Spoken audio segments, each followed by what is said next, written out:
மகாபாரதத்துலங்களா தந்திரமே வெற்றி அப்படின்னா அப்போ வீழ்த்தப்பட்டவங்க எல்லாருமே நல்லவங்க தானாங்க. தந்திரம் தான் வெற்றி அப்படின்ற ஒரு முடிவாயிடுச்சாங்க. தந்திரம் பண்ணி தான் எல்லாமே வெற்றி அடைஞ்சிருக்காங்க. சரி, அப்போ வீழ்த்தப்பட்டவங்க எல்லாருமே நல்லவங்க தானே? வீழ்த்தப்பட்டவங்க அவன் தந்திரத்தால் வீழ்த்தப்பட்டவங்க கௌரவர்கள் எல்லாருமே அப்போ நல்லவங்க அப்படிங்கிற மாதிரி தான் நாங்கள் ஒரு தோணுதாங்க. யார் கூட இருந்த நீ? சகுனி கூட இருந்ததால் கெட்டவன். அப்போ நீ கெட்டவன் தானே? நீ நல்லவனா இருந்ததுன்னா பாண்டவர் பக்கத்தில் வந்திருக்கணும். நாட்டையை எதிர்த்துக்கு நெல்ல இந்த பக்கம் வந்திருக்கணும். ஆனால் அவங்க ஜெயிக்கப்பட்ட விதம் எல்லாமே தந்திரத்தின் அடிப்படையில் தானே? எல்லாமே அவங்க பண்ணது தந்திரம் தானே. பகடையானது தந்திரத்தில் தானே ஜெயிச்சான் சகுனி. அதை எப்படி ஏற்றுக்கின துரோணர், பீஷ்மர், கர்ணன் எப்படி ஏற்றுக்கினீங்க? நல்லவங்களாச்சா நீங்கள்? இதை ஏமாற்றி ஜெயிக்கிற நீ இந்த ஏற்றுக்க முடியாதுன்னு சொன்னியா? சொல்லலையே. அப்போ நீ நல்லவனாக இருந்தாலும் கெட்டதுக்கு துணை போன இல்லை நீ. அப்போ உன்னை வீழ்த்த வேண்டியது தானே. கர்ணனை விட ஒருத்தன் நல்லவன் இருக்கிறான் உலகத்தில். என்னுடைய அறிவுக்கு ஏற்றினாலும் கர்ணனை விட ஒரு நல்லவனை என்னால் காட்சிப்படுத்தி கூட பார்க்க முடியாது. ஏன் சொல்கிறேன்னா, ஒரு மனுஷனுக்கு ஒரு திறமை உண்டு, அது எல்லாருக்கும் உண்டு. ஆனால் கர்ணனுக்கு அப்படி கிடையாது. எல்லாத்துலேயுமே திறமை உண்டு. ஒருத்தனை கொடுக்கறதில்ல திறமை உண்டு, ஒருத்தனை ஜெயிக்கிறதில்ல திறமை உண்டு, எல்லாத்துலேயும் திறமைசாலி. அவ்வளோ நல்லவன் சாவறான. ஆனால் அதில் செத்த வீரனெல்லாம் இயற்கையாக யாராவது கொண்டு செத்தானா? அதான் கேள்வி. துரோணரை நேருக்கு நேராக நின்று ஜெயிக்க முடிஞ்சுதா? எவனாவது ஜெயிச்சானா? பீஷ்மரை நேருக்கு நேராக நின்று எவனா ஜெயிச்சானா? கர்ணனை நேருக்கு நேராக நின்று எவனா ஜெயிச்சானா? என்ன சொல்றாரு கிருஷ்ண பரமாத்மா? யாருங்க நீ சாவலைன்னா நான் உன்னை கொல்லுவேன், என்னை எவனும் சாவடிக்க முடியாதான்றான் பீஷ்மர். இல்லை, என்னால் முடியும், நீ ஏன் சாவலைன்னா நானா கொல்லுவேன்றான். அப்போ எல்லாத்தையும் போட்டு வந்து நிற்கும் போது அர்ஜுனை அம்பை விட்டு கொண்டு போடுறான், எதுவும் இல்லாத போது. துரோணரை கொல்ல முடியாது, துரோணர் இருக்கிற வரைக்கும் ஜெயிக்க முடியாது. துரோணரை என்ன பண்ணுறான்? கிருஷ்ண பரமாத்மா போய் நீ செய்ததெல்லாம் பாவம், நீ இன்னும் தர்மம் செய்த நீ உன் புள்ளியை ஏமாற்றி நரகத்தில் தள்ளிட்ட, நீ யோசித்து பார்த்தியா அப்படின்னு சொல்லும்போது எல்லாத்தையும் நீ கைவிட்டீங்க தான் புண்ணியத்துக்கு போவேன்னு எல்லாத்தையும் போட்டவொன்னே துருபதனுடைய புள்ள இவன் வந்து தலையை வெட்டிடுறான். இல்லை, யாரை நேருக்கு நேராக நின்று சொன்னான்? கர்ணன் போர்க்களத்தில் நிற்கிறான், அர்ஜுன போர்க்களத்தில் நிற்கிறான், நேருக்கு நேரம் அம்பு விட்டு சாவடிக்க வேண்டியது தானே. ஏன் கண்ணை கூப்பிட்டுக்கினே ஓடுறான்? பள்ளம் மோடு கட்சியில் அந்த வீலு போய் பள்ளத்தில் ஊந்து அதை தூக்கும் போது ஆடுறான்னா. ஏன்னா கர்ணம் வச்சுட்ட காண்டிபங்குத அது அவன் கையில் இருக்கிற வரைக்கும் எவனாலும் கிருஷ்ணனாலையும் ஜெயிக்க முடியாது. அப்படிப்பட்ட காண்டிபம் அது. அப்போ தந்திரத்தாலேயே கண்ணன் கொன்னான் இல்ல. அப்போ துரியோதனன் குரூப் என்ன பண்ணா? தந்திரத்தாலேயே இவங்களெல்லாம் ஏமாத்தணும். மொத்தத்தில் அரசியல் அது. கண்ண பரமாத்மாவனுடைய 8வது அவதாரம் அரசியல். அப்படிதான் நம்ம புரிஞ்சுக்கணும். அதுதான் புரிஞ்சுக்கணும் இல்லை, அதுதான் அதனுடைய செயல்பாடுகள். என்ன கலியுகத்தில் நடந்த கதை அது. கலியுகத்தினுடைய செயல்பாடுகள்னா உலகத்தினுடைய இயற்கை.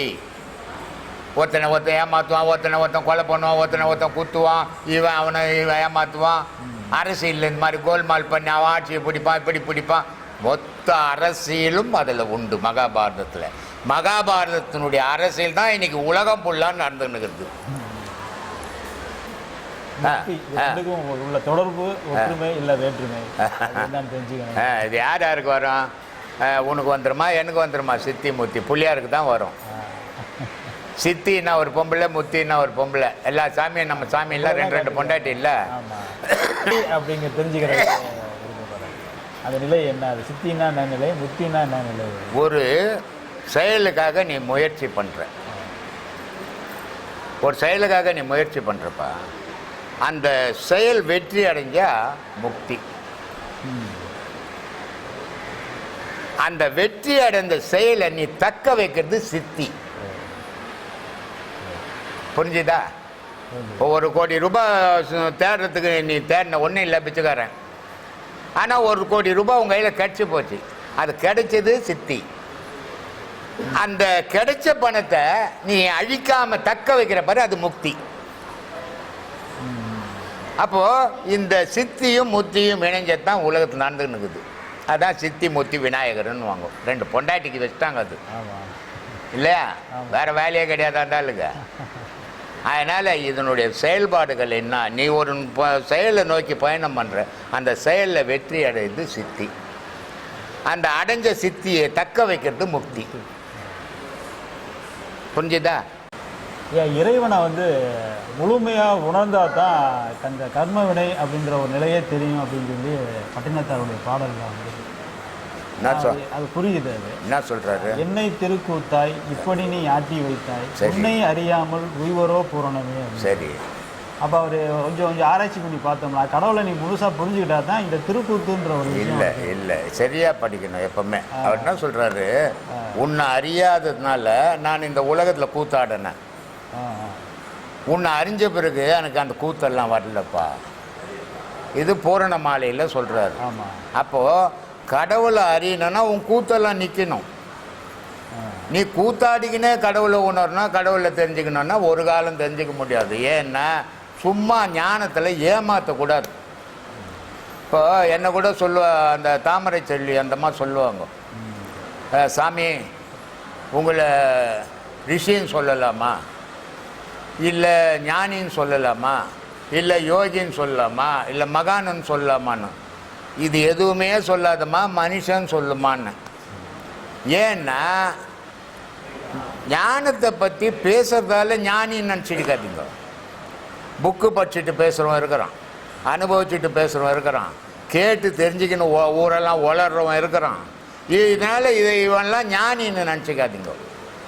அதனால் நான் ஞானி இல்லை, நான் ஒரு அனுபவசாலி, அவ்வளோதான். ஏன்னா நான் ஞானி அந்த எனக்கு என்னத்துக்கு ஆசிரமம், நான் ஞானி அந்த எனக்கு என்னத்துக்கு பொண்டாட்டி புள்ளக்குட்டி. இது நான் ஞானின்னு சொல்லி என்னை ஏமாற்றிக்கணும், ஊரையும் ஏமாற்ற நான் தயாராக இல்லை. ஞானத்தை பற்றி பேசுறதால ஞானி ஆகிட்டு வரணும்னு முடிவு பண்ணிக்காதீங்க. படிச்சுட்டு பேசுகிறவங்கிறான், அனுபவிச்சுட்டு பேசுகிறவன் இருக்கிறான், பேசுறத கேட்டுட்டு பேசுகிறவன் இருக்கிறான் இல்லையா? அதனால் இவன்லாம் ஞானி ஆகிடுவானா? ஞானின்றவன் தன் நிலையை மறந்து எல்லாத்தையும் இழந்து போகிறான் பார், அவன் தான் ஞானி. இது எல்லாம் வேணா. இப்போ பட்டினத்தாரை ஞானின்னு சொல்கிறோம், அருணகிரியை ஞானின்னு சொல்கிறோம், ரமணரை ஞானின்னு சொல்கிறோம், விவேகானந்தரை ஞானின்னு சொல்கிறோம், ராமகிருஷ்ணரை ஞானின்னு சொல்கிறோம். ஏன்? எதையுமே அவங்க கூட வச்சுக்கல. எது வந்ததா வந்தது, போச்சா போச்சு. தனக்குன்னு எதையுமே பண்ணிக்கல, தன்னுடைய வம்சத்தை வளர்த்துக்கல. அதனால் அவங்கெல்லாம் ஞானிகள். நம்ம எல்லாத்தையும் பண்ணிக்கின்னு ஞானி ஞானின்னு ஏமாத்துறதா இது. நான் அது மாதிரி எனக்கு பிடிக்கிறதில்ல, அந்த மாதிரி நான் ஏமாத்துற வேலையும் எனக்கு வேணாம். எப்போவுமே என்னுடைய அனுபவத்தை சொல்கிறத தவிர நான் ஞானி கிடையாது. நான் வானத்திலிருந்து குதிக்கல. சில குருமார்கள்கிட்ட நான் உபதேசங்கள் வாங்கினேன், அதை பண்ணேன், அதனுடைய அனுபவங்களை மக்களுக்கு சொல்லிங்கிறேன். இது சொல்கிறதாலேயே நான் பெரிய மகான், நான் ஞானி, செத்தவனை எழுப்பிடுவேன், எழுந்து ஓடுறவனை சாவடிச்சிடுவேன் அப்படின்லாம் நான் சொல்கிறது இல்லைப்பா. எனக்கு தெரியவும் தெரியாது. பல பேர் மனக்குழப்பத்தில் இருக்கிறவங்கள அந்த குழப்பத்திலேருந்து வெளியில் எடுத்துகிட்டு வரீங்களே, அதுவே பெரிய ஒரு அது ஞானமா? அது இப்போ நான் புள்ளக்காரன் ஒரு குழப்பத்தில் இருக்கிறான், அம்மா கிட்ட போய் ஒரு ஒப்பீனியன் கேட்குறான், அம்மா சொல்கிறாங்க இல்லைண்ணா என்ன இப்படி பண்ணக்கூடாது, இப்படி பண்ணினா சொல்கிறாங்க, அந்த குழம்பு பண்ணணும் அம்மா ஞானியா? அனுபவத்தை சொல்லிங்க. ஞானின்னு சொல்கிற தகுதி நமக்கு இல்லைன்ற, ஞானின்னு சொல்கிற தகுதி எனக்கு இல்லை. மற்றவங்களுக்கு எப்படி எனக்கு தெரியாது, எனக்கு இல்லை. நான் ஒரு அனுபவசாலி, அதில் எந்த மாற்றமும் கிடையாது. ஒரு நாள் 2 நாள் அனுபவம் இல்லை, 1 வருஷம் 2 வருஷம் 65 வருஷம் அனுபவப்பட்டுக்கிறேன் இல்லை. அதனால் அனுபவசாலின்னு சொல்லாம தவிர ஞானி கோனி இதெல்லாம் சொல்லி நான் அங்கேருந்து குச்சேன் இங்கேருந்து குச்சேன், நான் செத்தவனை ஏப்பிடுவேன், செத்து பொண்ணை போய்க்க வச்சுருவேன், இதெல்லாம் புலிகின்னு இருக்குது. நான் ஆள் இல்லை சாமி. ஒரே பதில் தான் என்கிட்ட, எம்மா நான் இல்லை அதுக்கெல்லாம் ஆள் அப்படின்ற ஒரு அந்த ஒரு சொல்ல எந்த மாதிரியான மனிதனுக்கு நம்ம கொடுக்க முடியும்? பட்டினத்தாருக்கு சொல்லலாம் அருளாளன்ட்டு. ஏன்னா இறைவனே வந்து பேசுகிறான். அப்போ பத்ரகிரிக்கு அங்கே மோட்சம் கிடைச்ச உடனே ரொம்ப வருத்தப்படுறார் பட்டினத்தார். ஒன்றும் தெரியாது, என்னுடைய சீடனுக்கு மோட்சம் கிடைச்சது, நான் இவ்வளோ எல்லாத்தையும் திறந்துட்டு உன்னை பற்றியே பாடின்னுக்கிறேன், எனக்கு ஒரு வழியும் தெரியலையே அப்படின்ட்டு. அப்போ இறைவன் வந்து சொல்கிறான், இல்லை நைனா அவன் ஏதோ ஒரு ஊர்லேருந்து வந்தான், அவனை ஊராக திரி வச்ச அவனுக்கு தெரியாது, அவன் இங்கே மோட்சம் ஆயிட்டான், நீ இந்த ஊருக்காரன், அதனால் நீ ஊராக தெரிஞ்சின்னா உன்னுடைய புகழ் அழியாது. உன்னை பற்றி பேசுகிறவனுக்கு மட்டும்தான் பத்ரகிரியை பற்றி வரும், பத்ரகிரியை பற்றி யாரும் தனித்து பேச மாட்டான். அதனால் அந்த கருமனுடைய முனை உனக்கு எங்கே திட்டிக்குதோ அங்கே போ, அங்கே மோட்சம் உனக்குன்னு ஒன்று ஒரே இடம் சொல்லி அமைச்சிக்கலாம். அறிவாளி, நம்மளை மாதிரி முட்டாள் கிடையாது. இவனுடைய புகழ் பரவணுன்னா இவனுக்கு இந்த இடம் சொன்னால் நேராக அங்கே போயிடுவான். அதனால் இது எங்கேயோன்னுட்டா அவன் ஊரெல்லாம் தெரிவான், அப்போ இவன் யாருன்னு தெரிஞ்சிடும் அப்படின்ட்டு இறைவனே பேசணும் அருளாளன். அந்த மாதிரி ஆட்கள் தான் அருளாளன் சொல்ல தகுதி அவங்களுக்கு உண்டு. ரமணருக்கு உண்டு, ராமகிருஷ்ணருக்கு உண்டு, விவேகானந்தருக்கு உண்டு, சேஷாத்திரிக்கு உண்டு. இந்த மாதிரி மகான்களுக்கெல்லாம் அருளாளர்னு சொல்லலாம். நம்மளெல்லாம் என்ன சொல்லலாம் அப்படின்னா பொருளாளர்னு சொல்லலாம். ஆமாப்பா, இப்போ நான் இங்கே ஏன் கத்துறேன், 10 பேர் வந்தால் ஒரு 1500 உபயோக காசு கிடைக்குது, ஒரு 10,000 ரூபாய் கிடைக்குது. இந்த 10,000 ரூபாய் கிடச்சிதுன்னா இந்த பில்டிங்கை கட்டிடலாமா, இந்த கோபுரம் கட்டிடலாமா, இந்த வேலை செய்திடலாமா அப்படின்னு ஆசைப்படுறேன்ல. அப்போது நான் பொருளாளர், அருளாளர் இல்லை. அவங்கெல்லாம் வந்து பொதுநலத்துக்கு தானங்க. பொதுநலம் சுயநலம் எந்த நலமாவது இருக்கட்டும்பா. இந்த எண்ணம் வரும்போதே நீ எது சாடுற, அவங்களுக்கு அது கிடையாது. இதை கட்டினா கட்டட்டும், கட்ட பண்ணா போட்டு எனக்கு என்ன போச்சியா அப்படின்னு இருந்தான். அதனால அவன் அருளாளன். ஆனால் நிறைய பேர் இன்னைக்கு ஒன்றும் தெரியாது, அருளாளன் அருளாளன் சொல்லின்னுக்கிறான். அவன் சொல்லின்னு போட்டோம், நம்ம அருளாளன் இல்லை, உண்மையே சொல்லிவிட்டேன். இந்த ஆழ்மனம் மேல்மனம் சொல்கிறாங்களே இங்கே, இந்த ஆழ்மனத்தை ஒரு பேரறிவாகவும் அந்த மேல்மனத்தை வந்து ஒரு சிற்றறிவாகவும் எடுத்துக்க முடியுமா? ஆழ்மனன்றது என்னது, மேல்மனன்றது என்னது எனக்கு தெரியாது. சயின்ஸில் அது மாதிரி சொல்கிறாங்க. இவங்க அந்த அவங்கள தான் கேட்கணும். அது ஆழ்மனம் எனக்கு தெரிஞ்சு ஒரு மனம் தான். ஆழ்மனம், நேழ்மனம், மேல்மனம், கீழ்மனம், அடிமனம், தூங்குற மனம்லாம் கிடையாது. எனக்கு தெரிஞ்சது ஒரு மனம் தான். மனம், சித்தம், புத்தி, அகங்காரம், இந்த 4 சேர்ந்து அந்த கரணமாக இருக்குது. இதுதான் நல்லதும் செய்து தீமையும் செய்து, இதுதான் தூங்குது, இதுதான் விழிப்புழுகுது. ஒரே மனம் தான் எனக்கு தெரிஞ்ச சாமி. இந்த கீழ் மனம், இந்த தியானத்தில் கூட நிறைய பேர் சொல்லுவாங்க, ஆழ்நிலைக்கு போ, இன்னும் எடுத்துன்னு போய் அங்கே வைக்கிற மாதிரி இருக்குது. அது எப்படியா நமக்கு தெரியாத விஷயத்தை நம்ம ஏன் பேசணும், தெரிஞ்சதை தான் சொல்லணும். இந்த கண்ணதாசன் பாடலில் கூட 2 மனம் வேண்டும் இறைவனிடம் கேட்டு, அப்ப என்ன சொல்லிட்டான் கண்ணதாசன், ஒரு மனம் தாண்டா இருக்குது, நினைத்து வாழ ஒன்று மறந்து. கரெக்டு சாமி, 2 மனம் இருக்குதுன்னு சொல்லலையே அவன். அவன் பாரு அறிவாளி இல்லை அவன். கண்ணதாசன் சாதாரண ஆள் கிடையாது, என்ன மாதிரி முட்டாள் கிடையாது. ஆமாப்பா, தமாசுக்கு சொல்ல நான், கண்ணதாசன் ஒரு பேரறிவாளன். அதனால அவன் கேட்குறான் 2 மனம் வேணும். அப்போ அவன் என்ன சொல்றான், 2 மனம் வேணும்னா என்ன சொல்றான், எனக்கு ஒரு மனம் தான் இருக்குது, சந்தோஷத்துக்கு மட்டும்தான் ஏங்குது, துக்கத்தை தாங்குற சக்தி இல்லை. அப்போ 2 மனம் தான் 2 நிலைக்கு போவோம் இல்லை. அப்போ கண்ணதாசன் ஒரு மனம் இருக்குதுன்னு சொல்கிறான், மற்றவங்களாம் 2 மனங்கண்ணா. நான் கூட ஒரு மனம் தான் சொல்கிறேன். மற்றவங்களுக்கு எப்படியோ தெரியல, அவங்க எடுத்து பார்த்தாங்களோ என்னமோ தெரியாதுப்பா எனக்கு. சொல்லு. அருமை, பதில் எதிர்பார்க்கவே இல்லை. இப்படி ஒரு பதில் எதிர்பார்க்க, எதை தான் எதிர்பார்ப்பீங்க?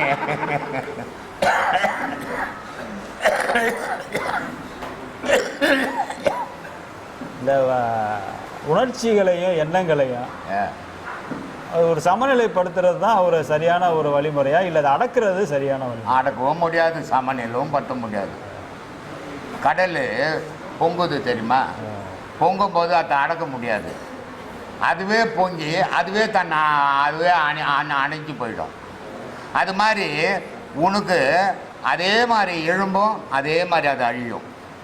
நீயா அதை அழிக்க முடியாது, நீயா அதை ஒன்றும் பேலன்ஸ் தட்டில் போட்டு சமமாக இரு நீ தராசு நான் பார்க்குறேன் அப்படின்லாம் சொல்ல முடியாது. இந்த மாதிரிலாம் ஏமாற்றக்கூடாது. அது இப்போ என்னதான் பண்ணுறதுங்க? ஒன்றும் பண்ண முடியாது. தியானம் மட்டும்தான் அதுக்கு ஒரே வழி. மனம் ஒரே நிலையில் நின்னா அது சமநிலை. ஒரே நிலையில் நிற்காத சந்தோஷத்தில் குச்சிதுன்னா அது ஒரு நிலை, துக்கத்தில் விழுந்துச்சுன்னா அது ஒரு நிலை. இந்த ரெண்டும் இல்லாத சமநிலையில் நிற்கணும்னா தியானம் மட்டும்தான் ஒரே வழியை தவிர வேறு எதாலையும் அது சமநிலையில் நிற்காது. அதுக்கு தான் மகான்லாம் சொன்னாதுப்பா சாதாரண குரங்குடாதுன்ட்டான் மனம் ஒரு மனசை. ஏன்னா அது குரங்கு மட்டும்தான் ஒரு கலையில் நிற்கும், ஒரு கலையில் குச்சிடும், திருப்பி இன்னொரு கலையை குச்சிடும், ஒரு இடத்துல நிற்காது. அதே மாதிரி இந்த மனம் ஒரே எண்ணத்தையும் யோசிக்காது, கோடி எண்ணத்தை சேர்த்துக்கும், குரங்கு மாதிரி அதுதான். அப்போ மகான் சொன்னது உண்மையா, நம்ம சொல்கிறது உண்மைன்னா மகான் சொன்னது தான் உண்மை. நம்ம 1000 புலியும் கிடப்போம், நமக்கு அதான் தொழில். மகான்கள் எல்லாரும் போய் பேச மாட்டான், அவன் தான் மகான். அவனுக்கு பொழுப்பு கிழப்பு இந்த உலகத்தில் தேவை கிடையாது. அவன் வீடு வாசல் பங்களாலாம் கட்ட வந்து காருக்கெல்லாம் வாங்க வேண்டியது கிடையாது. எவனை பற்றி அவனுக்கு கடவுள் மட்டும்தான் அவனுக்கு பற்றி. உலக தெய்வதாட்சினே அவனுக்கு தேவை கிடையாது. அதனால் எவனையும் உறவு வச்சுக்கல, எவனையும் பகை வச்சுக்கிறது இல்லை. நம்ம 4 பேர்கிட்ட உறவு, 4 பேர்கிட்ட பகை. இதான் மனுஷன், அதான் மகான். சொல்லுன்றது எப்படிப்பட்டது அப்படின்னா, கடவுள்ன்றது எப்படிப்பட்டது அப்படின்னா, கடவுளை பற்றி முழுமையாகவும் சொல்லவும் முடியாது. யாரும் இது வரைக்கும் சொன்னவனும் கிடையாது, எந்த மகானுமே கிடையாது. மகான்கள் சித்தர்கள் கூட முழுமையாக பேசலை. அதே மாதிரி ஆன்மீகத்தை பற்றியும் யாராலையும் முழுமையாக பேசிடவே முடியாது. அவன் இப்போ ஒரு குழந்தை பிறகுது, ஒரு ஊர் இருக்குது, ஒரு ஊரில் 4 தாய் தகப்பன் இருக்கிறான். 4 தாய் தகப்பன் வீட்லேயே 4 குழந்தைங்க இருக்குது. ஒரு தகப்பன் நல்லா படித்து அறிவாளியாக இருப்பான், ஒரு தகப்பன் மிதமான படிப்பை படித்து இருவான், ஒரு தகப்பனுக்கு படிப்பே இருக்காது. ஆனால் 3 பேருக்கும் பேர் தகப்பன் தான். ஆனால் அவனை மாதிரி நீ இல்லையேன்னு கேட்க முடியாது. அவங்ககிட்ட படித்தவங்ககிட்ட கேட்க வேண்டிய கேள்வியெல்லாம் படிக்காதவங்ககிட்ட கேட்டால் சொல்ல முடியாது இல்லையா? ஆனால் 3 பேரும் தகப்பன் தான். அது மாதிரி ஆன்மீகம்ன்றது ஓரளவுக்கு தான் விளக்க முடியுமே தவிர முழுமையாக விளக்கவே முடியாது. சிவவாக்கியர் பாடலுக்கு இது வரைக்கும் யாருமே இப்படி ஒரு விளக்கம் கொடுக்கல, நீங்கள் இப்படி ஒரு விளக்கம் கொடுத்துக்கிறீங்க, நான் எல்லாத்தையும் நெட்டில் பார்த்தேன், உங்கள்கிட்ட வந்து என்னை உங்கள் சீடை நான் ஏற்றுக்கணுன்னார். சரி வாப்பான்னு போன மாதம் வந்தார். அவர் வந்துட்டு உபதேசமும் வாங்கிட்டார். வாங்கிட்ட பிறகு ஒரு பாடலை பற்றி கேட்குறார். சித்தர்களுடைய பாடல், சில பாடல்கள் பொது விஷயமாக இருக்கும், சில பாடல்கள் அறிவுரை சொல்கிற பாடலாக இருக்கும், சில பாடல்கள் உபதேச பாடலாக இருக்கும். சரி, சித்தர் பாடல்கள் தான்ட்டு எல்லாத்தையும் பப்ளிக்கில் பேச முடியாது. அவருக்கு உபதேச பாடல் சிவவாக்கியர் பாட்டு, அதை எடுத்து அவர் கேட்குறாரு எங்கிட்ட போன மாதம். ஏன்னா அவருக்கு தெரியல சிவவாக்கியர் பாட்டுன்னா எல்லாமே பாடல் தான் அப்படின்ட்டு கேட்குறாரு. அப்போ நான் சொன்னேன், எல்லா பாட்டுக்கும் இங்கே விளக்கம் சொல்லக்கூடாது. அது குரு சிஷ்யன் தனிமையில் பேசுகிற விஷயம், உபதேச விஷயம். அது பப்ளிக்கிலெல்லாம் பேச முடியாது. அந்த மாதிரி சில பாடல்களை மறைக்க வேண்டியது வரும். மறைக்கிறான்றதுனால அவனுக்கு தெரியாதுன்னு தெரிஞ்சிக்கக்கூடாது. சில பாடல்கள் தான் சொல்ல முடியும். அதே நேரத்தில் மறைக்கிறதா இருந்தாலும் சொல்கிறதா இருந்தாலும் ஓரளவுக்கு நமக்கு தெரிஞ்ச அளவுக்கு தான் சொல்ல முடியும். நமக்கு தெரியாத அளவுக்கு கேட்கும்போது நம்மளால் சொல்ல முடியாது. அது தெரிஞ்ச இடத்துல போய் தான் கேட்கணும். இதை தான் நான் எல்லாருக்கும் சொல்கிறேன். எனக்கு தெரிஞ்ச அளவுக்கு தான் நான் சொல்ல முடியும். எனக்கு தெரியாத அளவுக்கு நான் எங்கே போய் சொல்கிறது? நீங்களாவது எல்லோரும் இன்றைக்கி இங்கே வந்திருக்கிற அத்தனை பேரும் நல்லா படிச்சிருப்பீங்கன்னு நினைக்கிறேன். உங்களை விட எல்லாரை விட நான் ஒரு கை நாட்டு படிப்பறிவே இல்லாதவன். என்ன படிக்காதில்ல, நீ அங்கே உட்காந்துங்கிற, இங்கே உட்காந்து பாரு படிக்காத, அப்போ என்ன ஆகுதுன்னு தெரிஞ்சுப்பேன். இங்கே உட்காந்துக்குன்னு நான் படிக்கலன்னு உட்காந்து பாரு, என்ன ஆகுதுன்னு தெரிஞ்சுப்பேன். ஏன்னா படிக்கலைனால ஏதோ என் அறிவு கேட்டின வரைக்கும் எல்லாருக்கும் சொல்லிக்கிறேன். இதுக்கு மேலே வேணும்னா என்னால் தெரியாது. அதனால் நல்ல விஷயத்தை கேளுங்க. தெரிஞ்சுக்க வேண்டியது நீங்கள் எதை தெரிஞ்சுக்கணுமோ தெரியுங்க. உலக விஷயத்தெல்லாம் தெரிஞ்சுக்க நீங்கள் ஒன்றும் சாதிக்க போகிறதில்ல. உலகம் இருக்கும், நீங்கள் இருக்க மாட்டீங்க. அதனால் முதல்ல உங்களை உணர கற்றுக்குங்க, மற்றதெல்லாம் அப்புறமா தானது தெரிய வரும். என்கிட்ட ஒரு சீடர் வந்தார், அவர் கம்யூனிஸ்ட். அவர் கடவுள் இருக்குதுன்னா இல்லைன்னு வாதம் பண்ணுவார், இல்லைன்னா இருக்குதுன்னு வாதம் பண்ணுவார். அப்படிப்பட்டவர். அவர்கிட்ட நிறைய படிச்சிருக்கிறாரு. இந்த படித்ததால் தலைகருவம் ஜாஸ்தியாக போச்சு. என்கிட்ட பதிலே சொல்ல முடியாது யார் கேட்டாலும் அப்படின்ற தலைகருவம் வந்துச்சு. அப்புறம் என் ஃபோட்டோவெல்லாம் பார்த்துட்டு இவர் யார் எங்கே இருக்கிறார் பேசணும் அப்படின்னார். வந்தார் ஒரு நாள். வந்த உடனே நான் எல்லாத்தையும் படித்தேங்கன்னாரு. ஆமாப்பா, நீ எல்லாத்தையும் படிச்சிருக்கிற, அதில் ஒன்றும் தப்பு கிடையாது. உன்னை பற்றி எவ்வளோ படித்தேன்னு. என்னை பற்றி நாங்கள் உன்னை பற்றி படிக்காத நீ உலகத்தை பற்றி படித்து எதுக்கு உனக்கு பயன் தரோம்?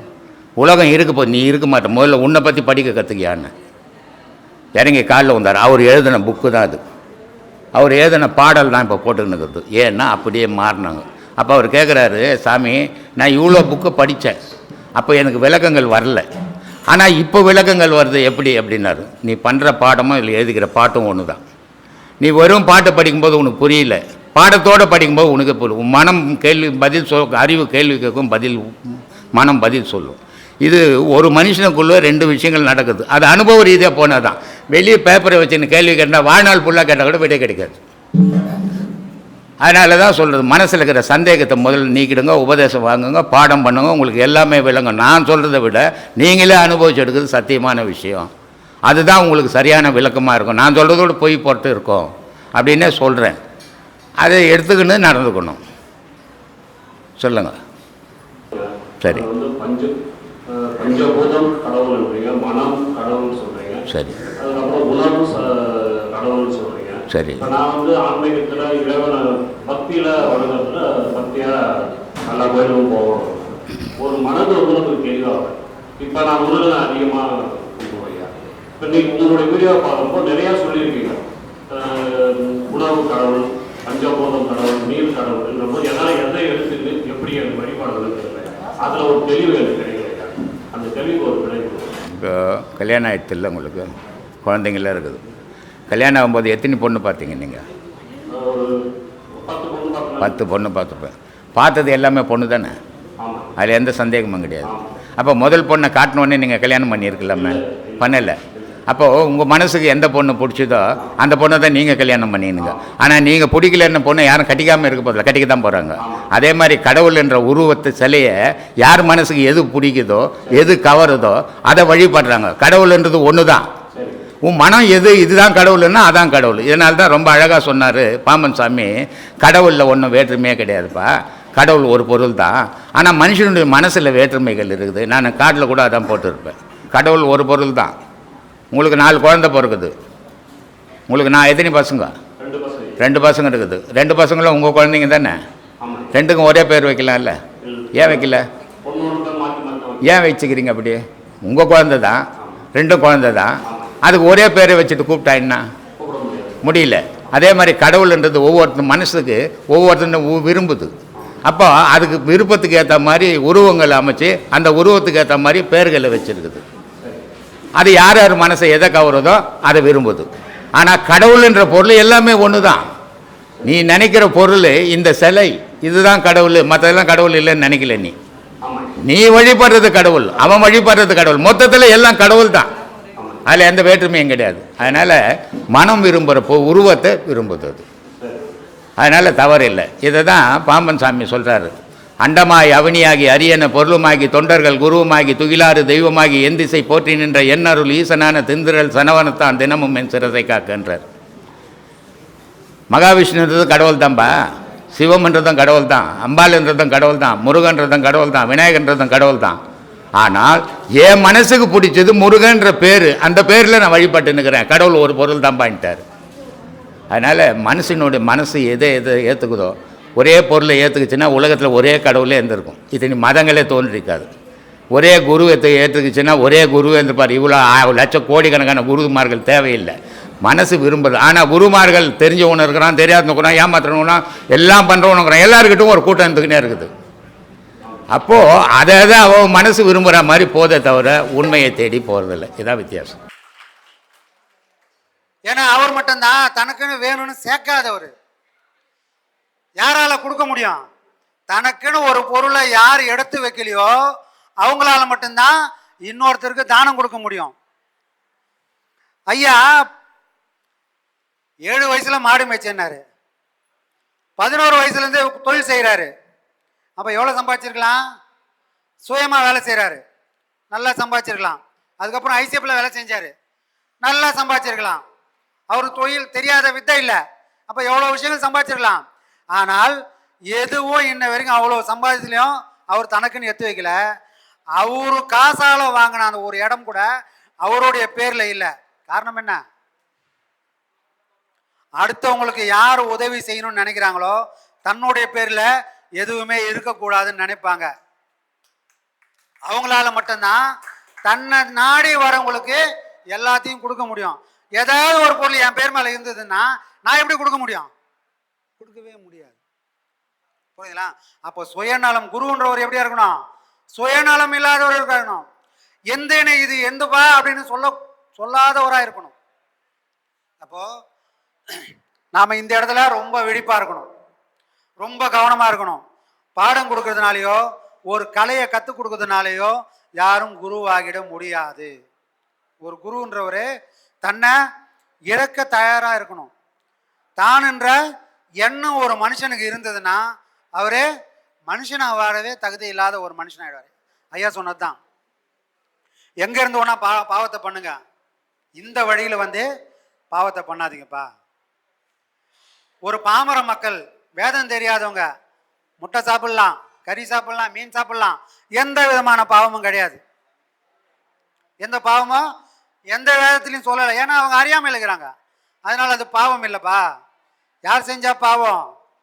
வேதத்தை படித்தவன், நல்லது கெட்டது தெரிஞ்சவங்க. இவங்க இந்த விஷயங்கள்லாம் பண்ணால் அவங்களுக்கு 7 பிறவிக்கும் நரகம் காத்துன்னு இருக்குது. அவங்களுக்கு என்ன இருக்கும்? கற்ற கலையும் கை கொடுக்காமல் போகும். இப்போ சத்தியமோ எங்கே இல்லையோ அங்க ஞானத்தை போதிக்கக்கூடிய வல்லமையும் இல்லாத போயிடும். இந்த கலைன்றது தனக்குள்ள ஒரு இருக்கிற நெருப்பை வரவங்க எல்லாருக்கும் ஏற்றி வைக்கிற ஒரு தொண்டு. இது வேலை கிடையாது. இது ஒரு சேவை, இது ஒரு தொண்டு.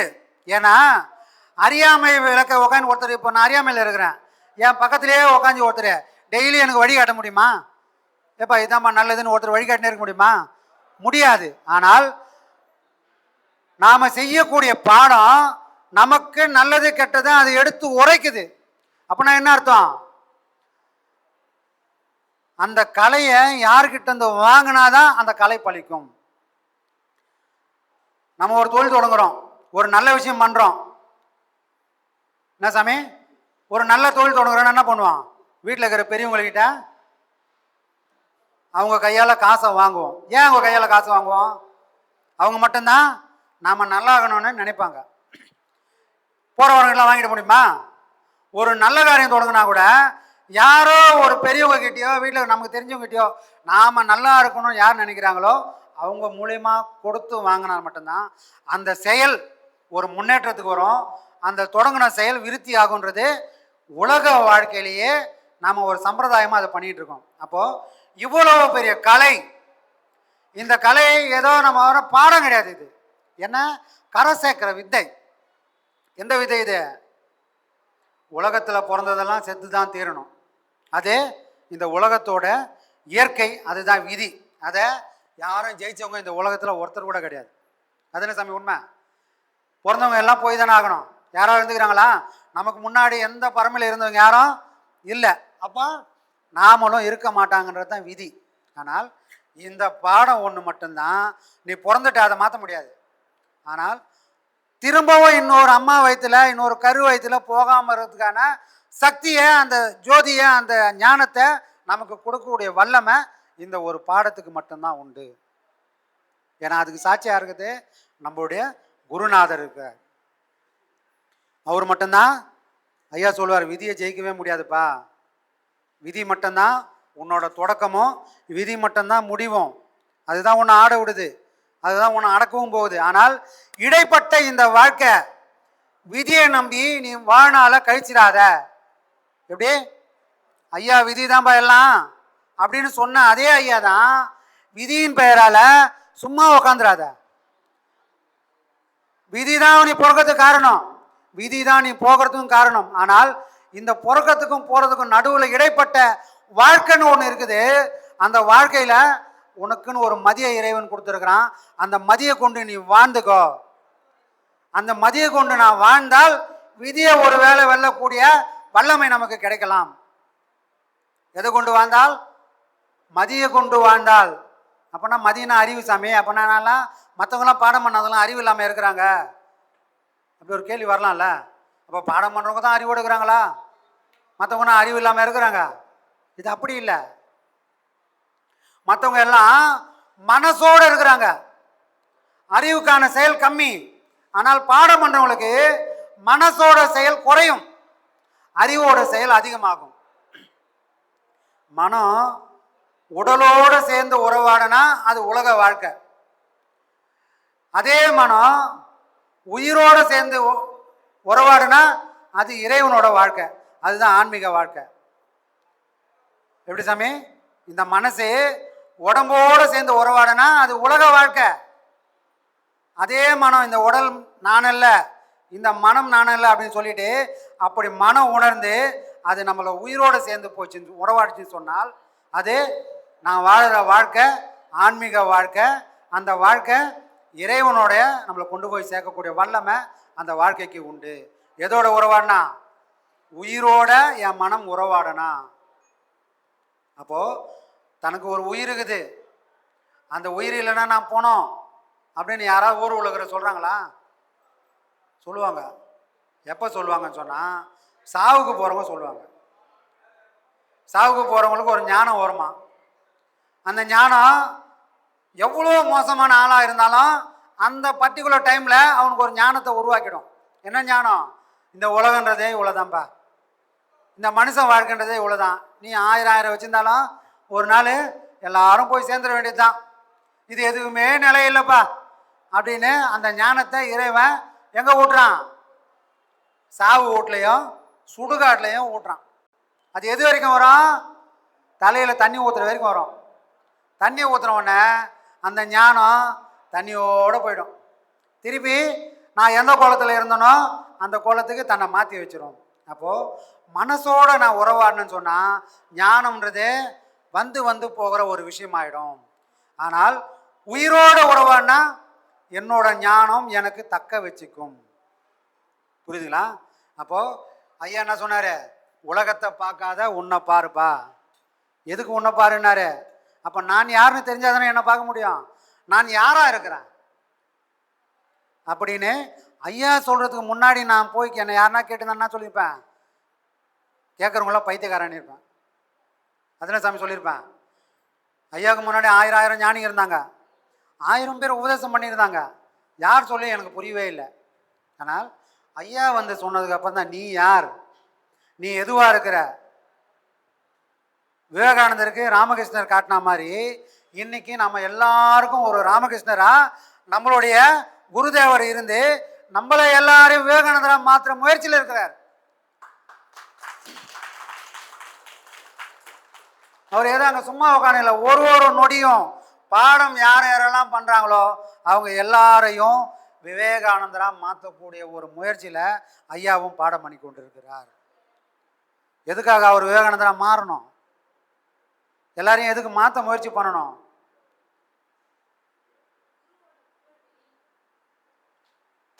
எதுக்காக குருவோட புகழ் வெளியே வரணும்? குருன்னு ஒருத்தர் இல்லைன்னு சொன்னா இப்போ நிறைய பேர் இங்கே வந்திருப்பாங்க, நம்மக்கிட்ட நிறைய பேர் சொல்லியிருக்காங்க, சாமி எனக்குன்னு ஒரு குரு கிடைக்கவே இல்லை. நானும் எவ்வளோ நாள் இறைவன்கிட்ட போய் கேட்பேன், ஐயா உன்னை விழுந்து விழுந்து கும்பிட்றேன், நீ ஒரே ஒரு விஷயத்த பண்ண மாட்ற. என்ன பண்ண மாட்ற? எனக்குன்னு ஒரு குருவை நீ காட்டவே மாட்றப்பா அப்படின்னு நிறைய பேர் கெஞ்சி இருக்கிறாங்க. அந்த விஷயம் மூலமா நான் வணங்கக்கூடிய தெய்வம் தான் எனக்கு ஐயாவை காட்டுச்சின்னு சொன்னவங்க இன்னைக்கு நிறைய பேர் இருக்கிறாங்க. அப்போ தெய்வம் யாரை காட்டுது? தெய்வம் உலகத்தில் வேற எந்தையும் காட்டாத தெய்வம்.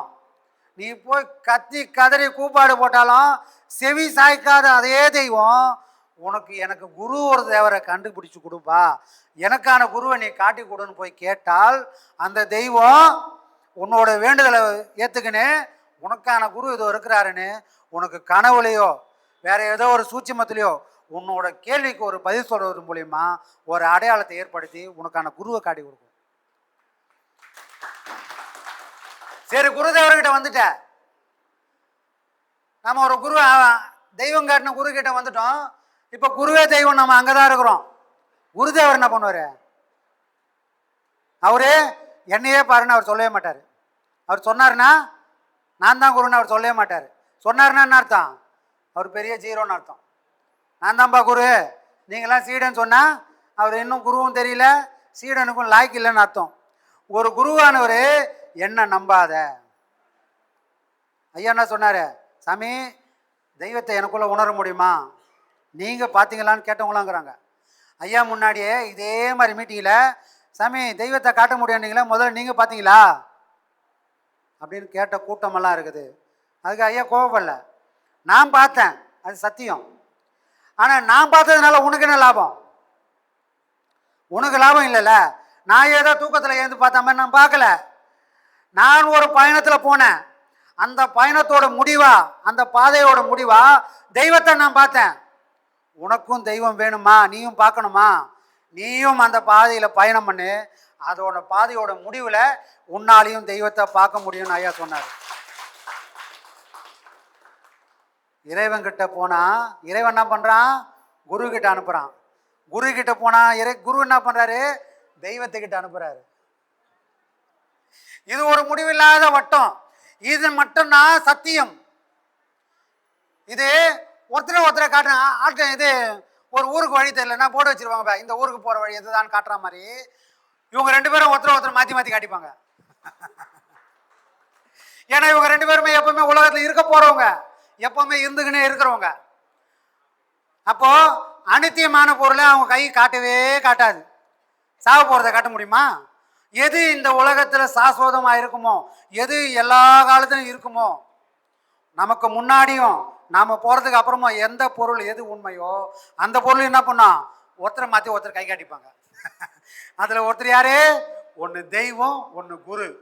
குரு தெய்வத்துக்கிட்ட போனா குருவை கை காட்டுவோம், குரு கிட்ட போனா தெய்வத்தை கை காட்டுவாங்க. இந்த வாழ்க்கை எதோட சம்மந்தப்பட்டது? தெய்வத்தையே நம்பி பட்டினத்தார் வாழ்ந்தாரு. அவர் போனாரா? அவர் போகவே இல்லை. குருவே தெய்வம்னு பத்திரகிரியார் வாழ்ந்தாரு.